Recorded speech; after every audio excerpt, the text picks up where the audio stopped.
திருத்துவ கடவுளை நாமத்தினால் நம் அனைவருக்கும் கிருபையும் சமாதானம் உண்டாவதாக. ஆமீன். ஜெப தியானத்துக்கு வந்திருக்கிறவங்களை கடவுள் ஆஸ்வதிப்பாராக. கர்த்தர் அறிந்திருக்கிறார். நாம் ஏதாவது செய்ய வேண்டும் என்று சொல்லி யோசிக்கிற பொழுது அந்த காரியம் தடைப்பட்டா நாம் என்ன செய்யறோம்? ஏதாவது ஒன்றின் மீது நாம் ஒரு பழி சுமத்தி விடுகிறோம். ஏதாவது ஒரு நிகழ்ச்சிக்கு போகும்போதோ, எதையாவது ஒரு விலை உயர்ந்த பொருட்களை வாங்க செல்லும் போதோ, அந்த காரியமானது தடைப்பட்ட உடனே அந்த தடையை நம்ம என்ன பண்றோம்? பிறர் மீது அல்லது மற்றொன்றின் மீது நம்ம என்ன செய்யறோம்? சுமத்தி விடுகிறோம். உதாரணமா நம்ம சொல்ல போனா, நம்ம வீட்டை விட்டு வெளியே போகும்போது குறுக்கல ஒரு விலங்கு போச்சுன்னா என்ன சொல்லுவோம்? சகுனம் சரியில்லை, நேரம் சரியில்லை, இந்த விலங்கு குறுக்கால போயிடுச்சு, கொஞ்ச நேரம் கழிச்சு நம்ம போகலாம் என்று சொல்லி யோசிப்போம். சுவற்றில் இருக்கும் பூச்சி கீழே விழுந்தா அதுவும் நேரம் சரியில்லை என்று சொல்லி நம்ம சொல்லி விடுகிறோம். அதே போல வாழ்க்கை துணை இழந்தவர்கள் எதிராக வந்தால் அதன் மீது நம்ம என்ன பண்றோம்? பழி சுமத்தி விடுகிறோம். வாழ்க்கை துணை இழந்தவர் எதிராக வந்ததுனாலதான் இந்த நிகழ்ச்சி நடக்கல, இந்த வேலை செய்ய முடியல, இது தடைப்பட்டு விட்டது என்று சொல்லி நாம் என்ன செய்யறோம்? அது தடைப்பட்டதுனால, தடையானதுனால பிறர் ஒன்றின் மீது நாம் பழியை சுமத்தி விடுகிறோம். இது கிறிஸ்தவர்களுக்கு உகந்தது அல்ல. கிறிஸ்தவர்கள் இதை நம்பக்கூடாது, கிறிஸ்தவர்கள் இதை ஏற்றுக்கொள்ளக்கூடாது. ஏனென்றால் கடவுள் எல்லாவற்றையும் அறிந்திருக்கிறார். கடவுள் எல்லாவற்றையும் அதனதின் காலத்தில் நேர்த்தியாய் செய்கிறார். கடவுளுக்கு தெரியும் நமக்கு எப்போ என்ன எதை கொடுக்க வேண்டும், நமக்கு எது தேவையில்லை, நமக்கு தேவையில்லாதது எது என்பதை கடவுள் அறிந்திருக்கிறார். அப்ப ஏற்ற வேலையில கடவுள் நமக்கு கொடுக்கிறார். அவர் சித்தம் இருந்தா எல்லாமே நடக்கும்.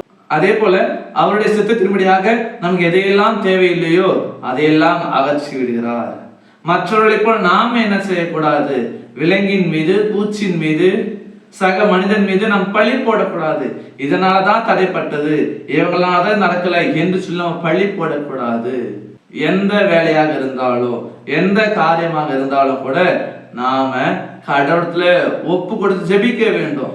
நம்ம கடவுளத்துல ஒப்பு கொடுத்து ஜெபித்து விட்டு நம்முடைய வேலைகளை, நம்முடைய காரியம் நம்ம செய்கிற பொழுது கடவுளுடைய சித்தம் அங்க செயல்படும் இல்லையா? ஒருவேளை கடவுளுடைய சித்தத்துக்கு எதிராக நம்ம செயல்படுற பொழுது கடவுள் அதை தடுத்துடுவார், கடவுள் அதற்கு தடை போடுவார். வேதத்துல கூட நாம பார்க்கிறோம், யோனா என்கிற மனிதனை கடவுள் நினிவே மக்களுக்கு கடவுளுடைய வார்த்தையை சொல்வதற்காக அனுப்புகிறார். ஆனா அந்த மனுஷன் என்ன பண்றான்? நினிவேக்கு போகாம வேறு வழியாக போய் விடுறான். நினிவேக்கு போகாம தர்ஷீஷுக்கு அவன் புறப்பட்டு போயிடுறான். அப்ப அவன் கப்பல்ல பயணம் பண்ணும்போது கடவுள் என்ன பண்றாரு? அந்த பயணத்தை தடை பண்ணுகிறார், அந்த பயணத்தை தடை செய்கிறார். காரணம், யோனா கடவுளுடைய சித்தத்துக்கு மாறாக செயல்படுகிறான். காரணம், யோனா கடவுளுடைய சமூகத்தை விட்டு தூரமாக போய்விடுகிறான். அதான் நம்ம வேதத்துல நம்ம பார்க்கிறோம்.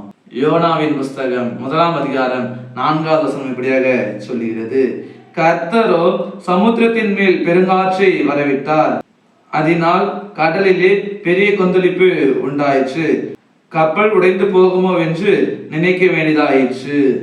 ஆம் எனக்கு அன்பானவர்களே, இந்த இடத்துல யோனா தர்ஷீஷுக்கு போனதுனால அந்த கடல் பயணத்தை கடவுள் தடுத்துகிறார், கடவுள் தடை செய்கிறார். அந்த மனிதனை தமது சித்தத்தின்படியாக நினிவே மக்களுக்கு கடவுளுடைய வார்த்தை சொல்லும்படியாக கொண்டு போய் சேர்க்கிறார். கடவுள் அறிந்திருக்கிறார், கடவுளுக்கு தெரியும் நம்ம எப்போ எப்படி எங்க போனோம், நம்ம எப்போ எதை எப்படி செய்ய வேண்டும், எது நமக்கு ஏற்றது, எது நமக்கு வேண்டியது, எது நமக்கு தேவையில்லாதது என்பதை கடவுள் அறிந்திருக்கிறார், கடவுள் அறிந்திருக்கிறார். அந்த கடவுள் ஏற்ற வேலையில எல்லாவற்றையும் சரியாக செய்து கொடுக்கிற கடவுளாயிருக்கிறார். அவரில நாம நம்பிக்கை வைக்க வேண்டும், அவருக்குள்ளாக நாம் விசுவாசம் வைக்க வேண்டும். பாருங்க, பாவத்தினால மரணத்துக்கு ஏதுவான நம்ம, மரணத்துக்கு செல்ல வேண்டிய நம்ம தமக்கு மாறாக கிறிஸ்துவின் வழியாக தடை செய்கிறார். கிறிஸ்துவின் வழியாக தடை செய்து மரணத்திலிருந்து நம்மை மீட்டெடுக்கிறார். பாவத்திலிருந்து நமக்கு மீட்பை கொடுக்கிறார், பாவ மன்னிப்பை கொடுக்கிறார். பாவத்தினால மரணத்திற்கு செல்ல வேண்டிய நம்மை கடவுள் குமாரனாகிய கிறிஸ்து வழியாக தடை செய்கிறார். பாவ மன்னிப்பு கொடுத்து மீட்பை கொடுத்து அவருடைய பிள்ளைகளாக வாழ வைக்கிறார். அவருடைய பிள்ளைகளாகிய நாம ஏதாவது ஒரு காரியம் தடைப்பட்டா விலங்கின் மீதோ பூச்சியின் மீதோ சக மனிதன் மீது நம்ம பழி போடக்கூடாது. ஒன்றை மட்டும் நம்ம மறந்து போகவே கூடாது. கடவுளுடைய சித்தம் என்னமோ அதுதான் நடக்கும். அப்போ நம்ம வேலைகளை நம்முடைய காரியங்களே எல்லாவற்றையும் நாம் என்ன செய்ய வேண்டும்? கடவுளத்துல ஒப்பு கொடுத்து ஜெபித்து நாம தூங்குவோம். கடவுள் எல்லாவற்றையும் நன்மையானதாக செய்வார். இந்த வார்த்தையின் பிரகாரமாக நாம் தொடர்ந்து விசுவாச வாழ்க்கை வாழ தூய ஆவியானவர் தாமே நம் அனைவரையும் பலப்படுத்தி வளர்த்தி காப்பாராக. ஆமீன். எல்லா ஆபத்துக்கும் மேலான தெய்வீக சமாதானம் உங்கள் இருதயங்களையும் சிந்தனைகளையும் கிறிஸ்து இயேசுக்குள் காத்துக்கொள்வாராக. ஆமீன். யாவரும் கண்களை மூடி நாம் ஜெபிப்போம். சர்வ வல்லமை மிகுந்த இரக்கமுள்ள கடவுளே, இந்த ஆசீர்வாதமான சந்தோஷமான அந்த நாளுக்காக நாங்கள் நன்றி படைக்கிறோம். இந்த ஜெப தியானத்திலே நாங்கள் இந்த காணொலி வழியாக ஒன்றிணைவதற்கு, உம்முடைய வார்த்தையை குறித்து தியானிப்பதற்கு நீர் பாராட்டின கிருபைகளுக்காக நாங்கள் நன்றி படைக்கிறோம்.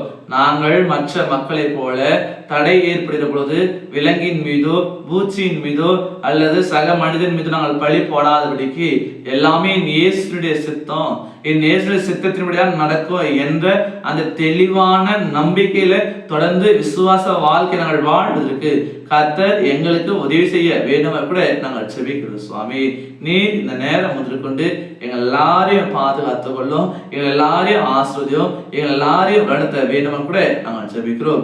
எங்களை முற்று முழுவதுமாக உம்மிடத்தில் நாங்கள் ஒப்புவிக்கிறோம். எங்களை ஏற்றுக்கொள்ளும், வழிநடத்தும், ஆசிரியம். மீட்பர் இயேசுவின் திருப்பாதம் செபிக்கிறோம் அன்பின் பிதாவே. ஆமீன். அனைவருக்கும் சோஸ்திரம். கடவுள் உங்களை ஆசிர்வதிப்பாராக. ஆமீன்.